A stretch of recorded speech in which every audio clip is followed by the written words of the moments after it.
네, 안녕하십니까. 개혁책방입니다. 오늘은 예배 수업 11번째 시간입니다. 헌금, 하나님의 자비에 동참하는 예배에 관한 내용을 함께 읽도록 하겠습니다. 먼저 근거 구절로 구약 역대상 29장 14절로 17절, 신약성경 고린도후서 9장 10절로 15절입니다. 나와 내 백성이 무엇이기에 이처럼 즐거운 마음으로 드릴 힘이 있었나이까? 모든 것이 주께로 말미암아 싸우니 우리가 주의 손에서 받은 것으로 주께 드렸을 뿐이니이다. 우리는 우리 조상들과 같이 주님 앞에서 이방 나그네와 거류민들이라.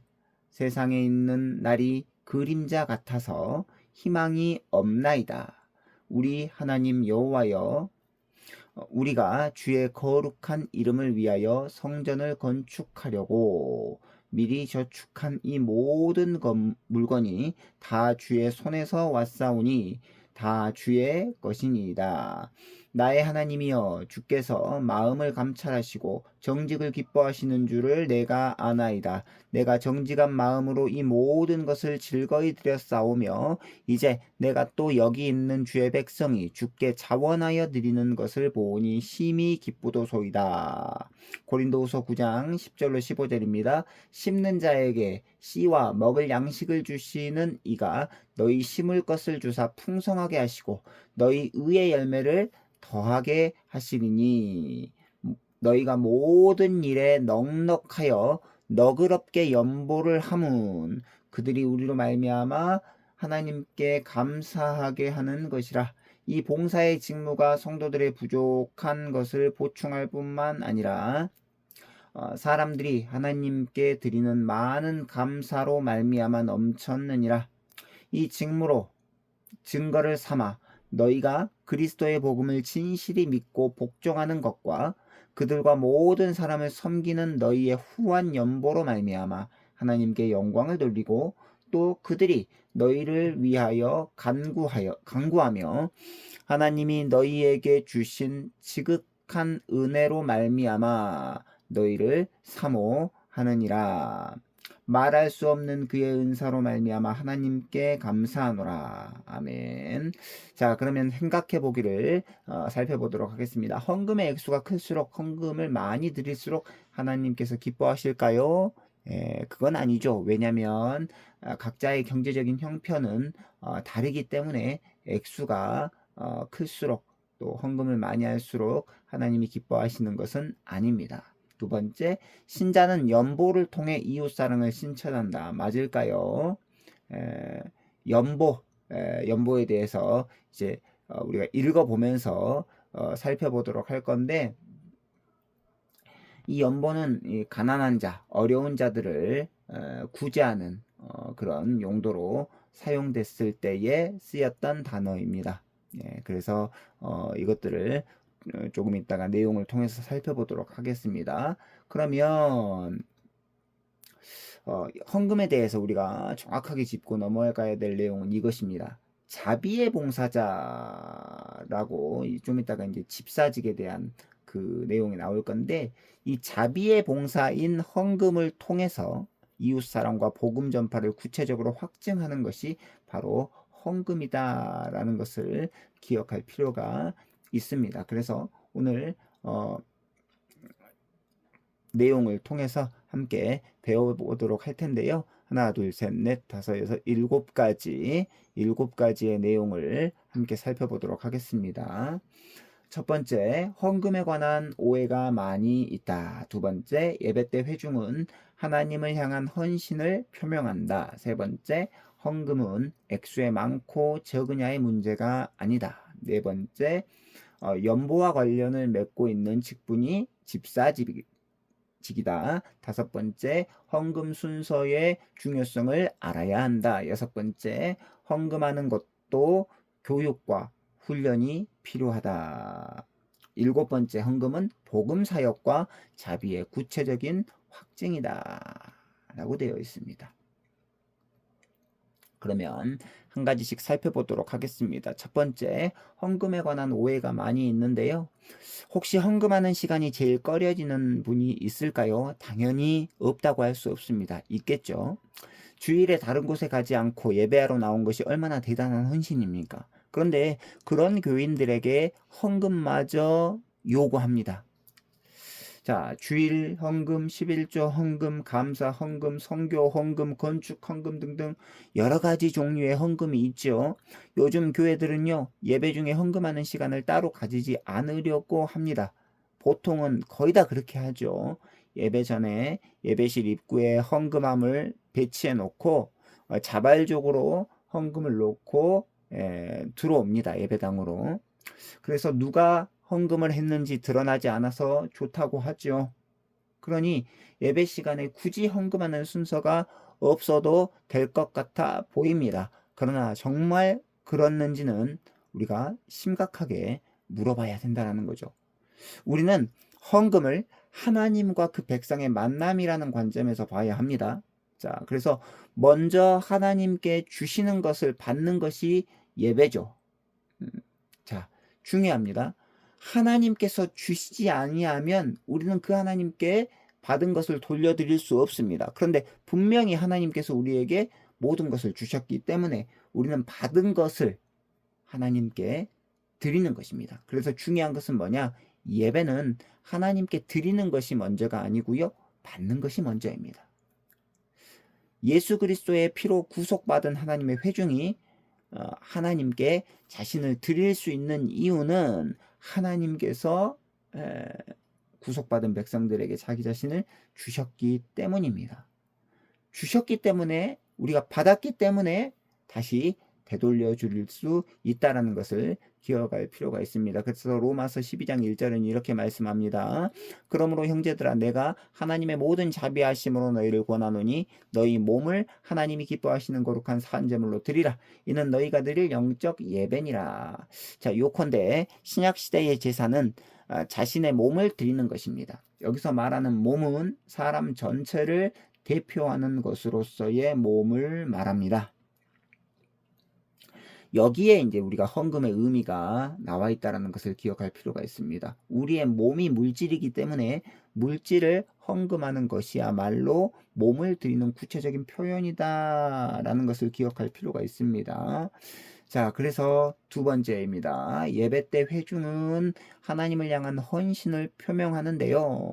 오늘 우리가 살펴본 본문 구약성경 역대상 29장 말씀에 보면 하나님의 백성들이 헌금할 때 그 마음가짐이 어떠해야 하는지를 우리에게 분명하게 보여주고 있습니다. 다윗 왕은 성전을 짓고 싶었지만 하나님은 허락하지 아니하셨습니다. 왜냐하면 다윗이 전쟁에서 피를 많이 흘렸기 때문에 그렇습니다. 그래서 다윗은요, 성전 건축에 필요한 예물을 준비하고 그 준비된 예물을 통해서 다윗의 아들이었던 솔로몬이 성전을 건축하죠. 자, 그 일들을 돕기 위해서 다윗은요, 백성들에게 여러 가지 예물을 준비시킵니다. 다윗은 하나님의 백성들 전체에게 광고해서 그들에게도 성전을 이렇게 지을 수 있는, 동참할 수 있는 기회를 주게 되는데, 성전 건축에 필요한 예물을 들여서 이 성전 건축에 참여하도록 기회를 주고 있습니다.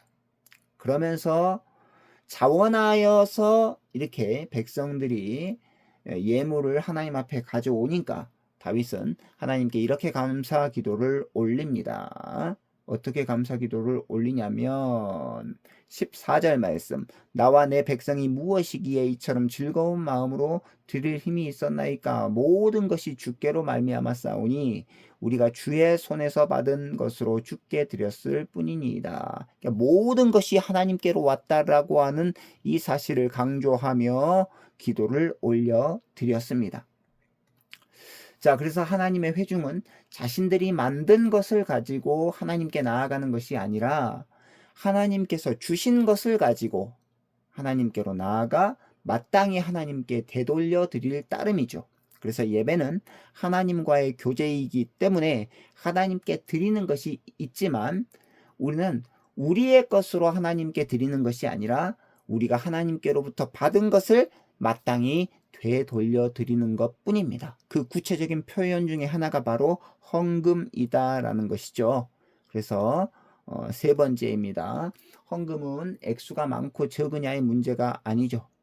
자, 11조는 율법에 근거하고 있습니다. 그렇다고 한다면 신약 시대에는 11조가 폐지되었을까요? 예. 신약 시대는 율법의 가르침이 훨씬 풍성해졌으니까 11조보다 더 많이 드려야 한다라고 하면 우리는 무엇이라고 답해야 되겠습니까? 자, 그래서 개혁교회는, 네덜란드 개혁교회는 이 헌금 시간에 구제 헌금을 했고요. 연말에 교회 운영을 위한 이 운영 헌금을 작정했다라고 합니다. 그래서 예배 시간에는 이 구제 헌금, 연보를 드렸고 연말에 교회 운영에 필요한 그 액수를 성도들이 함께 짊어지고 그 액수에 대한 헌금을 작정했다라는 거죠. 그러면 11조보다 훨씬 더 많은 액수가 들어갔겠죠. 자, 그러면 11조는 모든 소유가 하나님의 것이다라는 의미로 10분의 1을 구별하여 드린 것인데 나머지 10분의 9는 누구의 것이 되겠습니까? 어떻게 되겠습니까? 본인의 것입니까? 하나님의 것입니까? 분명한 것은 그것조차도 10분의 9조차도 하나님의 것이다라는 사실입니다. 그것의 상징적인 의미가 바로 11조를 드리는 것입니다. 10분의 1만 하나님 것이 아니라 나머지 10분의 9도 하나님 것이다. 모든 것이 하나님의 것이다. 라고 하는 상징적인 의미로 10분의 1을 구별하여서 하나님 앞에 헌금으로 드리는 것이죠. 그래서 예수님께서 내 마음이 있는 곳에 물질이 있다라고 말씀하신 것처럼 11조는요. 성도의 기본적인 의무입니다. 더 중요한 것은 어떤 마음으로 그 11조를 드렸느냐인데 자원하는 마음으로 드려야 되겠죠. 헌금은 자원하는 마음으로 드려야 아름다운 것입니다. 자, 그러면 네 번째입니다. 연보와 관련을 맺고 있는 직분이 바로 집사직인데요. 연보라는 말을 풀어보면 가난한 사람을 돕기 위해 거둔 돈, 즉 기부금이라는 뜻입니다. 자, 연보라는 말은 고린도후서 8장과 9장에서 집중적으로 언급되고 있는데 바울이 고린도 교회 교인들을 향해서 가난한 예루살렘 교회를 위해 기부한 돈이 바로 연보였습니다. 이 연보를 은혜의 일, 성도 섬기는 일, 봉사의 직무 등 다양한 표현들로 바꾸어 가면서 바울은 쓰고 있는데요. 이 연보와 관련한 직분이 바로 집사직입니다. 집사라는 말이 봉사라는 말 자체에서 나왔습니다. 집사직은 가장 구체적이고 실질적인 봉사직입니다. 식탁 봉사라는 구체적인 상황에서 집사직이 나왔는데 물질적인 필요를 채우는 것까지 집사가 해야 될 일들이죠. 그래서 종교개혁자들은 이 집사를 가리켜서 자비의 봉사자라고 불렀습니다. 자비의 봉사자. 집사는 하나님의 자비를 본받아서 자비의 사람이 되어야 합니다. 우리는 이 집사의 기원을 구제를 위해서 7명을 따로 세웠던 사도행전 6장, 사도행전 6장을 통해서 살펴볼 수 있습니다. 그 중에 한 명이 바로 스데반이죠. 이 스데반과 같은 유명한 이렇게 구제를 돕는 역할을 했던 사람이 나옵니다. 자, 그러면 이 책을 쓴 안재경 목사님이 이제 헌금에 대해서 어떤 또 생각을 가지고 썼는지 우리 함께 살펴보도록 하겠습니다. 다섯 번째로 헌금 순서의 중요성을 알아야 되는데 저는 예배 시간에 헌금 순서를 가지는 것이 좋다고 생각합니다. 안재경 목사님의 의견입니다. 예배를 통해서 우리의 헌신을 구체적으로 표현하기 위함입니다.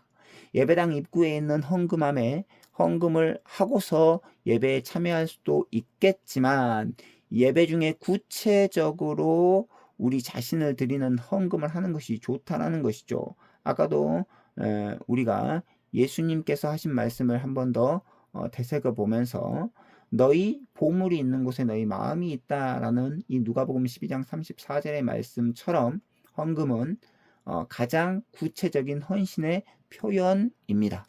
헌금 시간에 다른 것에 집중하는 것보다, 예를 들어서 찬송이나 특송과 같은 어떤 다른 것에 집중하는 것보다 헌금 자체의 중요성을 중요하게 여겨서 헌금하는 이 행위에 집중하는 것이 필요하다는 거죠. 만약 헌금하는 행위에 집중하지 않고 찬송과 같은 다른 순서에 집중하게 되면 헌금을 했다라는 그 의미가 우리에게 축소될 것입니다. 그렇기 때문에 헌금하는 행위에 집중하면서 하나님께 우리의 감사를 받으신다라는 것을 크게 기뻐하고 감사하도록 하기 위해서라도 헌금하는 순서가 있어야 된다라는 것이죠. 그래서 우리가 6번째입니다. 헌금하는 것도 교육과 훈련이 필요한데요. 어떤 분들은 헌금이 오직 하나님께 드리는 것이기 때문에 이름을 밝히지 않고 무기명으로 하는 것이 좋다라고 말하시는 분들도 있습니다. 그래서 모든 헌금은 무명으로 해야 되지 않겠냐라고 말씀하시는 분들도 있어요. 자, 내 형편을 교회에 알리기 싫어하거나 나를 드러내기 위해서 헌금하게 될 수도 있다. 그래서 무기명으로 해야 된다라는 이러한 주장은요, 다소 지나친 생각이다라고 봅니다. 헌금하는 것도 교육과 훈련이 필요하죠. 예배 때 헌금하는 순서를 가지는 것은 우리 자녀에게 좋은 교육이 됩니다. 물론 저 역시 헌금을 하는 것, 이게 이제 무기명이 아니어도 괜찮습니다. 그러나 주보에 누가 얼마의 헌금을 했는지 이 적는 것은 굉장히 조금 조심해야 될 필요가 있습니다. 그래서 그렇게 하지는 않는다 하더라도 꼭 무기명으로 헌금을 해야 되냐? 그거는 아니죠. 분명히 교육의 차원에서라도 헌금하는 이런 모습들을 보여주어야 된다라는 것입니다. 특별히 부모는 각 가정에서 자녀들에게 헌금에 관해서 교육을 해야 되기 때문에 더욱더 그래야 돼요. 우리가 왜 헌금을 하는지, 그리고 어떻게 그 헌금이 사용되는지 가르쳐 주어야 합니다. 그래서 마지막 7번째, 헌금은 복음 사역과 자비의 구체적인 확증인데요. 개혁한 교회는 예배할 때 3번의 헌금을 하기도 했습니다. 한 번은 가난한 자들을 위해서, 연보라고 하죠. 두 번째는 교회 자체를 위해서, 그리고 마지막 3번째는 다른 특별한 필요를 위해서 이렇게 3번의 헌금을 했다라고 합니다. 자, 어느 미자립 교회는요, 월세가 이렇게 밀리기 때문에, 재정이 없어서 월세가 밀릴 수도 있기 때문에 재정이 없을 때 월세를 위한 이렇게 헌금을 또 따로 했다라고 합니다. 충분히 이해를 할 수 있어요. 마땅히 모든 교회 구성원들, 성도들은 그 재정에 대한 짐을 함께 져야 되기 때문에 월세가 부족하면 당연히 어느 한 사람이 아니라 모두가 그것들을 책임져야 되겠죠.